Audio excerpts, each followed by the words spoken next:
Good evening, everyone. It's Ashley here with Three Ladies Catering. I didn't post a blog today, which was really not a good thing because it's stopping me from getting to my goals. So don't take my lead on procrastination because that gets you nowhere.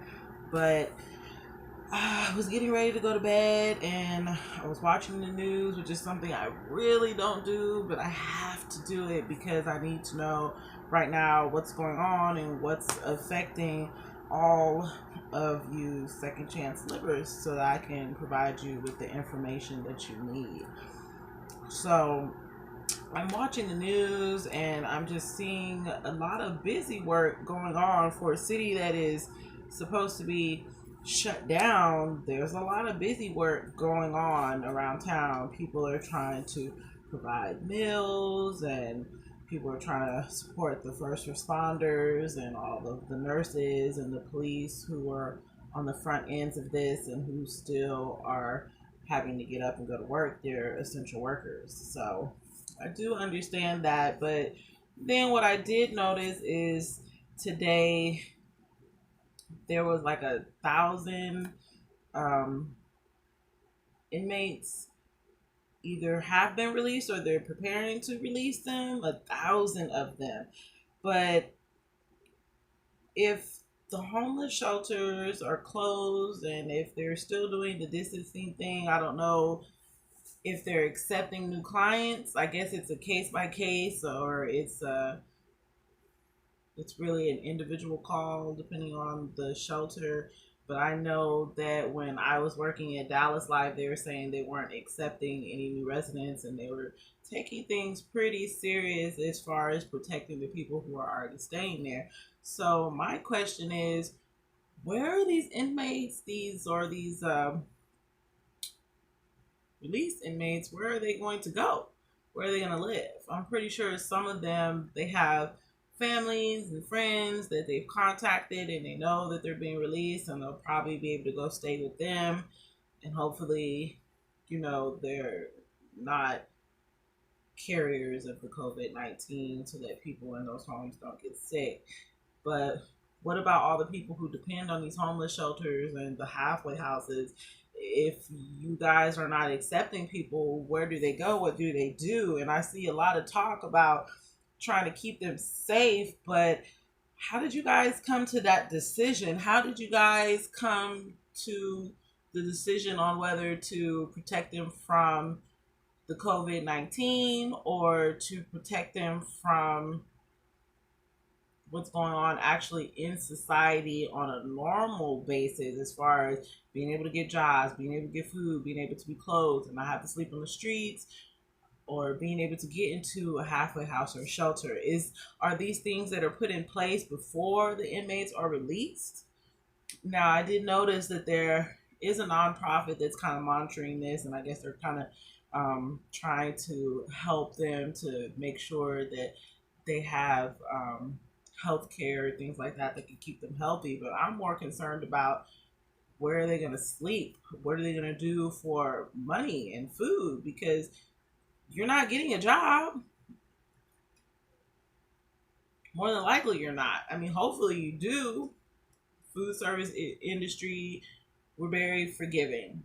Um, 9 times out of 10, they will look past any indiscrepancies in your background check or on your resume or a non-existent resume, and they'll give you a shot.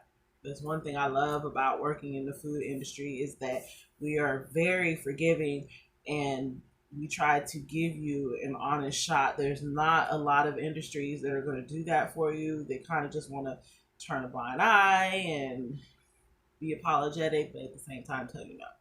So I'm hoping that there are jobs out here for you when they do release you. However, I still am concerned that there was no plan in place. And it makes it very hard for me to really talk about the things that I want to talk about. Dallas is a very proud city. They do a lot. They do a lot. But being on the other side of that, being a receiver, being a consumer, I I see something different. I see that a lot of people figure that they could make fast decisions and they're good decisions when they're not.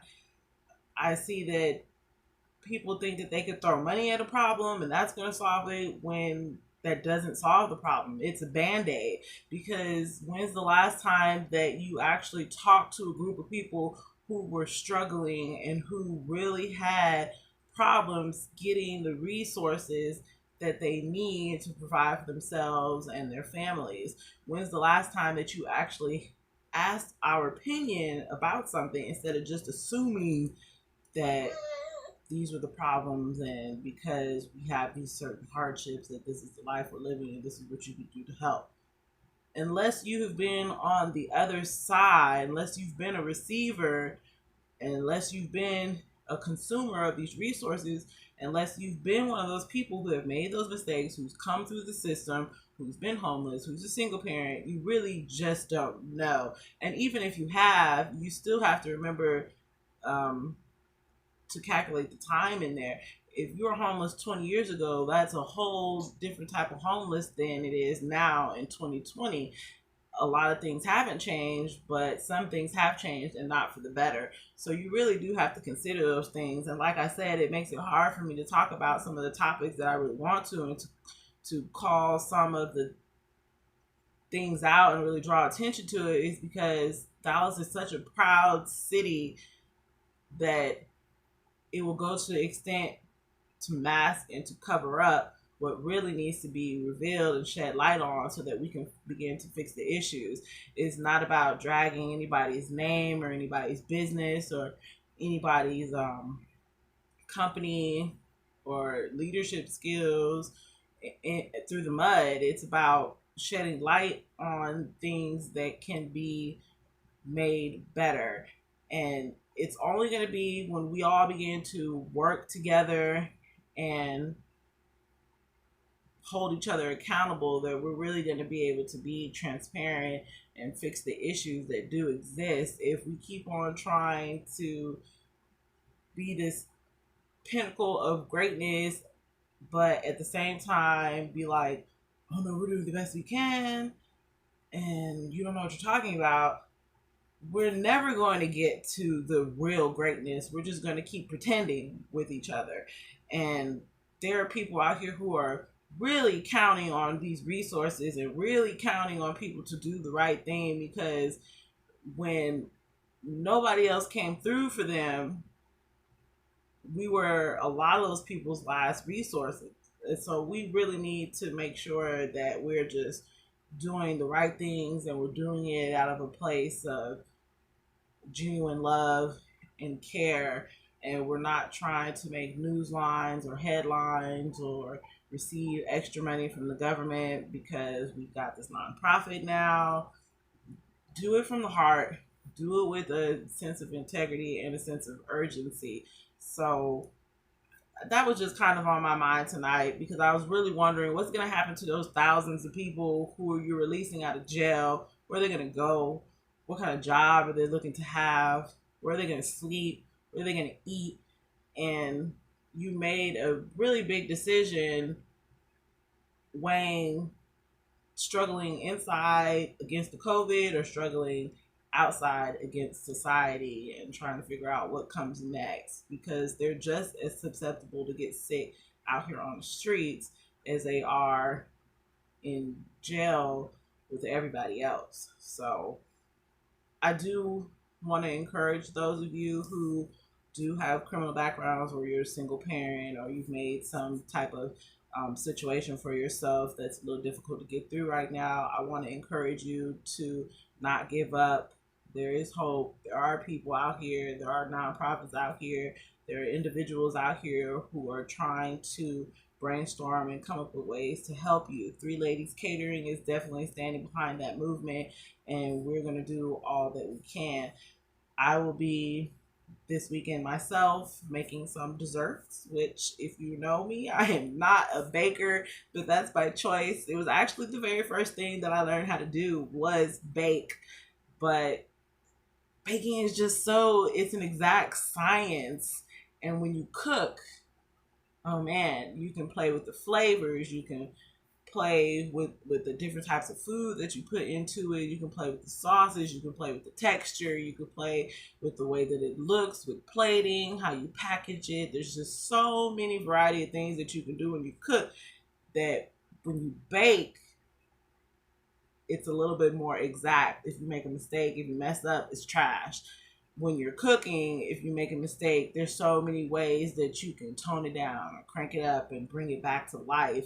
So that's just what I love about cooking. So my passion is not really there when it comes to the baking, but I do know how to bake because it was one of the first things that I actually learned how to do.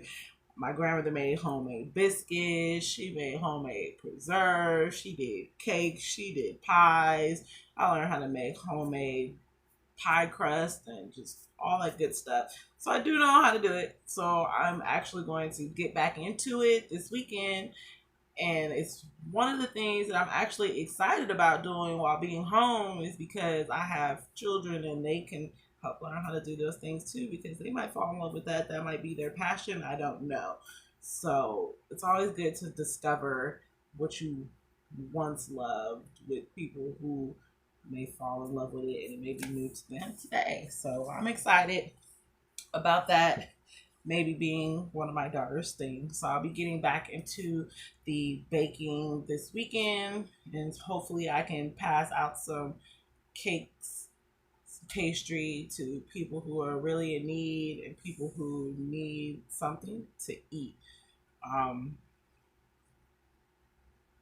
it really makes me sad that all this attention is on the first responders, and this is not to take away from them in any way, but there's not a lot of call to attention to the people who were already struggling before the COVID-19 came along, and now more than ever they're really going to need that attention, because we are opening daycares up in downtown Dallas for first responders, but you have single parents out here, you have homeless people out here, you have people who are bunking on someone's couch and they don't know if they can give their portion of the rent or not. And some of these people have children and they could use a place for their kids too, because they need money to pay bills, they need money to eat. The first responders, you're getting a check. You can afford to pay people to watch and care for your children. You can afford to come up with some type of solution where you guys band together, and instead they're providing you with a free service because you're coming in contact with people who are potentially carriers of the COVID-19. And I understand that, and this is in no way taking from you. I applaud the work that you do. I applaud the fact that you're brave enough and courageous enough to put yourself at risk and go out there and do the thing that most people wouldn't dream of doing. It's an act of selflessness. So we appreciate it. I appreciate it. My family appreciates it. However, I do want to remind those who have a heart of service to remember that there are people out here who have been struggling for a very long time, and they're struggling now even more so. And if we can open up the school and provide daycare for the first responders and take all those precautions, why can't we do the same for individuals who really need to get their life back on track and they're not getting a paycheck? I mean, a lot of people, it's not that they're not essential workers, but some people have had to leave their jobs or to step back voluntarily because with the daycares closing and the schools closing, there's no way that you can perform your job duties. And I know for me, that was one of my things, and it's just unfortunate that my boss and my supervisor, they didn't understand that. I was working in a highly susceptible area to the COVID-19, and I was taking my children to work, and my supervisor just didn't understand the fact that I'm putting not only myself at risk, but I'm a single parent and I'm putting my kids at risk by coming to work. So I think it's best that I take a little time off until we figure out exactly what the protocol is and what's happening and what we're going to do. And so it didn't seem like I was going to be favored with doing that. So I had to go ahead and put in my letter of resignation. And there were a lot of other things to go along with that, but that was definitely in this time period was one of the major factors that caused me to set back from my job. And so it was very unfortunate that I had to do that, but I'm pretty sure there are many other people who felt the same way. Why am I going to go to work and put my family at risk when I could just be at home with them if we're being required to be at home anyway? It's not worth it. So if we can open back up our communities slowly for the first responders, surely someone has to be able to sit down and come up with a plan to take those same precautions and open up these daycares and these other businesses back up for other people who can be considered essential workers and just don't have the resources that they need to make sure that their children or family is safe. So I mean, that's just my cup of tea. That's my thoughts on it. Um, Tell me what you guys think. If there's something, you second chance livers, that I'm missing, if you're going through some type of struggle that I haven't really spoke about, please make sure that you follow this video, that you like it, but also just leave me a comment and leave me your feedback, because I would love to dig deeper into some of you guys' issues so that I could put that out on the forefront. Like I said, Dallas is a very proud city, and a lot of these things that I talk about are very uncomfortable. It's a sticky situation. I might get a lot of flack for it, but at the same time, I've never been the type of person to shadow my thoughts. So I'm going to speak on it, and I'm going to speak on it for you guys. So like and share my video. Follow me on Facebook, Twitter, Instagram. Check out my website, 3ladiescatering.weebly.com, and we will see you soon. Good night.